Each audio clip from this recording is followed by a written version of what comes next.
আসসালামু আলাইকুম। সংবাদে আপনাদের সবাইকে স্বাগত জানাচ্ছি। আমি ফিরোজ তোহা। শুরুতেই আরবে কেবলস সংবাদ শিরোনাম। বাংলাদেশের সর্বশেষ গুরুত্বপূর্ণ আপডেট সংবাদে আপনাকে স্বাগত। শুরুতেই সংবাদ শিরোনাম, পরে বিস্তারিত। শুরুতেই জানিয়ে দিব 24 ঘন্টার মধ্যে হল খুলে দেওয়ার আলটিমেটাম। কোটা সংস্কার আন্দোলনকে কেন্দ্র করে উদ্ভূত পরিস্থিতি নিয়ন্ত্রণে রাখতে সব পাবলিক বিশ্ববিদ্যালয় হল বন্ধ ঘোষণা দেয় বিশ্ববিদ্যালয় কর্তৃপক্ষ। এবার 24 ঘন্টার মধ্যে হল খুলে দেওয়ার আলটিমেটাম দেওয়া হয়েছে।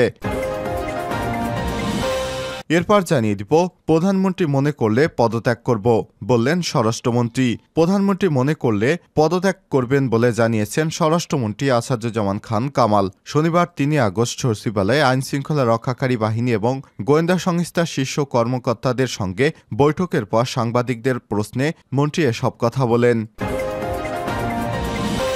এদিকে সেনাবাহিনী জনগণের পাশে আছে এবং থাকবে বললেন সেনাপ্রধান।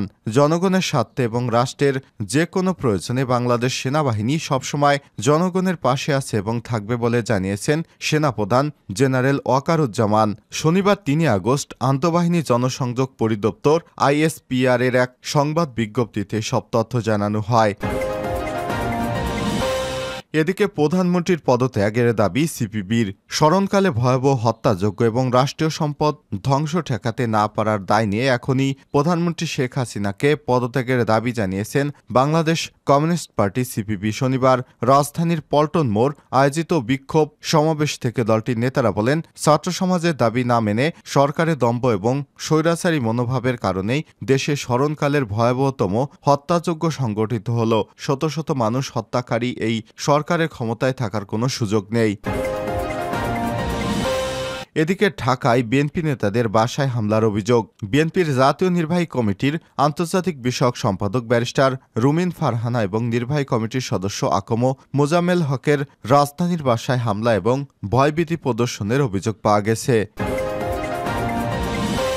এবং সর্বশেষ জানিয়ে দিব, শিক্ষার্থীদের আন্দোলনে অর্ধশত পোশাক ব্যবসায়ীর সংহতি প্রকাশ। পোশাক খাতে দ্বিতীয় প্রজন্মের ব্যবসায়ী নেতারা শিক্ষার্থীদের চলমান আন্দোলনের প্রতি সংহতি জানিয়ে বলেছেন, শিক্ষার্থীদের 9 দফা দাবি এবং বাংলাদেশের সর্বস্তরের মানুষের দাবিতে পরিণত হয়েছে। শনিবার 3 আগস্ট the next generation apparel business community of Bangladesh এর এক দেয়া যৌথ বিবৃতিতে সব কথা বলেন তারা। এতে স্বাক্ষর করেন প্রায় 50 জন ব্যবসায়ী এবং উদ্যোক্তা। প্রিয় দর্শক, এতক্ষণ শুনছিলেন সংবাদ শিরোনাম, এবারে বিস্তারিত। তবে তার আগে বন্ধুরা অনুরোধ থাকবে সংবাদটিতে একটি লাইক দিন। আর বন্ধুরা, এই সংবাদ সম্পর্কে আপনার মূল্যবান মতামত কমেন্ট করে জানিয়ে দিন বন্ধুরা, এই সংবাদটি আপনি বিশ্বের কোন দেশ থেকে দেখছেন এবং শুনছেন। আর আপনি যদি আমাদের চ্যানেলে নতুন হয়ে থাকেন, সংবাদটি দেখতে দেখতে চ্যানেলটি সাবস্ক্রাইব করে রাখুন, যাতে করে আমাদের লেটেস্ট আপডেট সংবাদগুলো সবার আগে আপনার কাছে পৌঁছে যায়। এবারে বিস্তারিত। 24 ঘন্টার মধ্যে হল খুলে দেওয়ার আলটিমেটাম। কোটা সংস্কার আন্দোলনকে কেন্দ্র করে পরিস্থিতি নিয়ন্ত্রণে রাখতে সব পাবলিক বিশ্ববিদ্যালয়ের হল বন্ধ করার ঘোষণা দেন বিশ্ববিদ্যালয়ের কর্তৃপক্ষ। এবার 24 ঘন্টার মধ্যে হল খুলে দেওয়ার আলটিমেটাম দেওয়া হয়েছে। শনিবার 3 আগস্ট সামাজিক যোগাযোগ মাধ্যমের ফেসবুকে এক পোস্টে বৈষম্য বিরোধী ছাত্র আন্দোলনের সমন্বয়ক নাহিদ ইসলাম এই ঘোষণা দেন। নাহিদ ইসলাম বলেন, সব ক্যাম্পাস ও হল খুলে দেওয়ার জন্য 24 ঘন্টার আলটিমেটাম দেওয়া হয়েছে বিশ্ববিদ্যালয় কর্তৃপক্ষকে। আজ রোববারের মধ্যে হল খোলা না হলে শিক্ষার্থীরা নিজ দায়িত্বে হল খুলে ভিতরে প্রবেশ করবেন। এর আগে কেন্দ্রীয় শহীদ মিনারে বিকেলে সরকার পতনের এক দফা দাবির ঘোষণা দেন বৈষম্য বিরোধী ছাত্র আন্দোলনের সমন্বয়ক নাহিদ ইসলাম। নাহিদ ইসলাম বলেন, বৈষম্য বিরোধী ছাত্র আন্দোলন থেকে আমরা খুব দ্রুতই ছাত্র নাগরিক অভ্যুত্থানের জন্য সর্বস্তরের নাগরিক ছাত্র সংগঠন ও সব পেশাজীবী মানুষের সঙ্গে মিলে সম্মিলিত মোর্চা ঘোষণা করব। সবার সঙ্গে আলোচনার মাধ্যমে ভবিষ্যৎ বাংলাদেশের জাতীয় রূপরেখা আমরা সবার সামনে হাজির করব। নাহিদ আরো বলেন, শুধু শেখ হাসিনা নন, মন্ত্রিসভা সহ পুরো সরকারকে পদত্যাগ করতে হবে। এই ফ্যাসিবাদী শাসন ব্যবস্থার বিলোপ করতে হবে। আমরা এমন একটি বাংলাদেশ গঠন করতে চাই, এমন একটি রাজনৈতিক বন্দোবস্ত তৈরি করতে চাই যেখানে আর কখনো কোনো ধরনের স্বৈরতন্ত্র ফ্যাসিবাদ ফিরে আসতে না পারে। যে ছাত্র নাগরিক অভ্যুত্থান শুরু হয়ে গেছে তার সঙ্গে মানুষকে যোগ করে এবং পাড়ায় পাড়ায় মহল্লায় মহল্লায় মহল্লায় সংগঠিত হওয়ার আহ্বান জানান নাহিদ। তিনি কাল থেকে সর্বাত্মক অসহযোগ আন্দোলনে ঘোষণাটিও তুলে ধরেন। সেনাবাহিনী সহ নিরাপত্তা বাহিনীর উদ্দেশ্যে তিনি বলেন, এই সরকারকে জনগণ প্রত্যাখ্যান করেছে। আপনারা সরকারকে সমর্থন না দিয়ে জনগণকে সমর্থন দেন।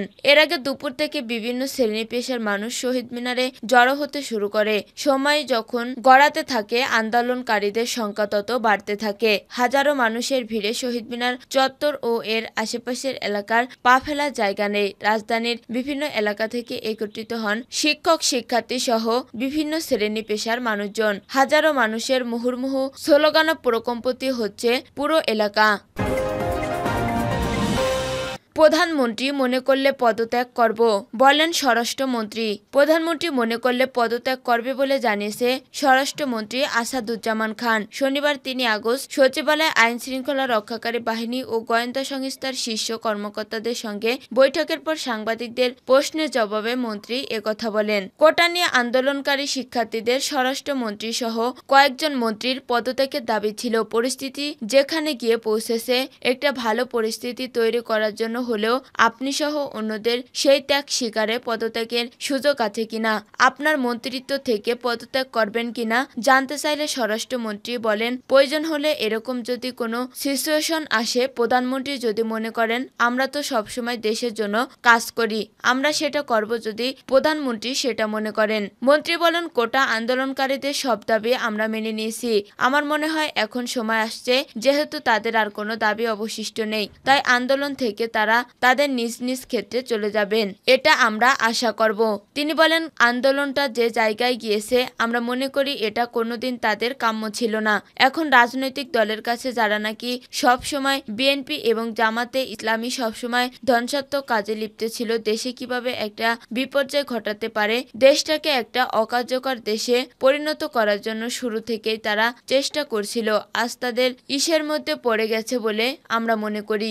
এজন্য তাদের কাছে আহ্বান তারা যাতে লেখাপড়ায় ফিরে যায়। এরপরে যদি তাদের কিছু বলা থাকে, প্রধানমন্ত্রীর দরজা সবসময় খোলা আছে, সেটা তিনি ঘোষণা দিয়েছেন। তাদের কিছু বলার থাকলে বলতে পারেন। সেনাবাহিনী জনগণের পাশে আছে এবং থাকবেন, বলেন সেনাপ্রধান। জনগণের স্বার্থ এবং রাষ্ট্রের যে কোনো প্রয়োজনে বাংলাদেশ সেনাবাহিনী সবসময় জনগণের পাশে আছে এবং থাকবে বলে জানিয়েছে সেনাপ্রধান জেনারেল ওয়াকারুজ্জামান। শনিবার ৩ আগস্ট আন্তঃবাহিনী জনসংযোগ পরিদপ্তর আইএসপিআর এক সংবাদ বিজ্ঞপ্তিতে একথা জানান। আইএসপিআর জানায়, সেনাবাহিনী প্রধান জেনারেল ওয়াকারুজ্জামান শনিবার সেনা সদর হেলমেট অডিটোরিয়ামে নিয়মিত কার্যক্রমে অংশ হিসেবে অফিসার্স অ্যাড্রেস গ্রহণ করেন। এ সময় জেনারেল ওয়াকারুজ্জামান তার বক্তব্যে সব সেনা কর্মকর্তাদের উদ্দেশ্যে দেশের চলমান নিরাপত্তা পরিস্থিতির উপর আলোকপাত করেন। তিনি সেনাবাহিনীর কার্যক্রম সম্পর্কে বিভিন্ন দিক নির্দেশনা দেন এবং তাদের বিভিন্ন প্রশ্নের উত্তর দেন। পাশাপাশি তিনি যেকোনো পরিস্থিতিতে জনগণের জানমাল ও রাষ্ট্রীয় গুরুত্বপূর্ণ স্থাপনা সমূহের নিরাপত্তা নিশ্চিত করতে বলেন। সেনাবাহিনী প্রধান জেনারেল ওয়াকারুজ্জামান বলেন, বাংলাদেশ সেনাবাহিনী দেশের জনগণের আস্থার প্রতীক। জনগণের স্বার্থে এবং রাষ্ট্রের যে কোনো প্রয়োজনে বাংলাদেশ সেনাবাহিনী সবসময় জনগণের পাশে আছে এবং থাকবেন। এছাড়া সেনাপ্রধান সামাজিক যোগাযোগ মাধ্যমে চলমান বিভিন্ন গুজব সম্পর্কে সচেতন থাকার পরামর্শ দেওয়ার পাশাপাশি সততা, সত্যনিষ্ঠ এবং ন্যায়পরায়ণতার সঙ্গে দায়িত্ব পালনের নির্দেশনা দেন। এ সময় সেনা সদর ঊর্ধ্বতন সামরিক কর্মকর্তা সহ সব সেনানিবাস থেকে ফরমেশন কমান্ডার ও সব পদবীর সেনা কর্মকর্তা ভিডিও টেলিকনফারেন্স বিটিসি এর মাধ্যমে অংশগ্রহণ করেন।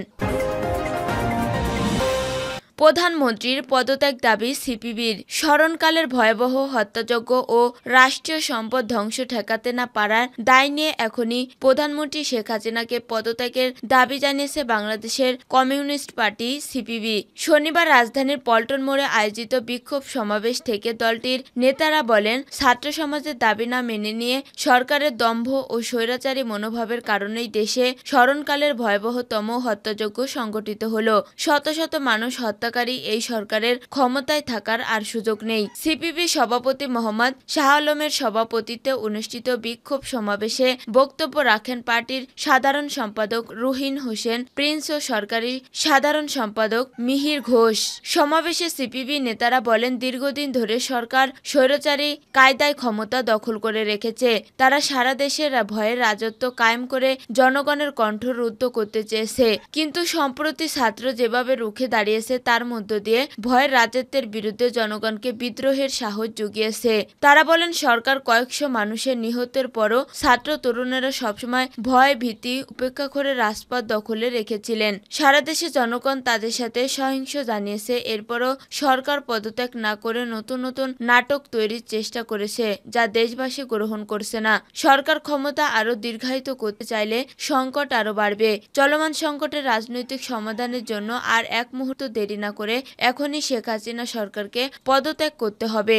সমাবেশে সিপিবি নেতারা বৈষম্য বিরোধী ছাত্র আন্দোলনের সব দাবির প্রতি পুনরায় দৃঢ় সমর্থন ব্যক্ত করেছেন। সমাবেশ শেষে বিক্ষোভ মিছিল সহ জাতীয় প্রেস ক্লাবের সামনে গিয়ে সাম্প্রতিক আন্দোলনের বীর শহীদদের স্মরণে ছাত্রদের নির্মিত অস্থায়ী বেদিত পুষ্পমাল্য অর্পণ করে শ্রদ্ধা জানানো হয়। পরে সিপিবি নেতাকর্মীরা মিছিল সহ কেন্দ্রীয় শহীদ মিনারে গিয়ে শিক্ষার্থীদের সমাবেশে সংহতি জানান।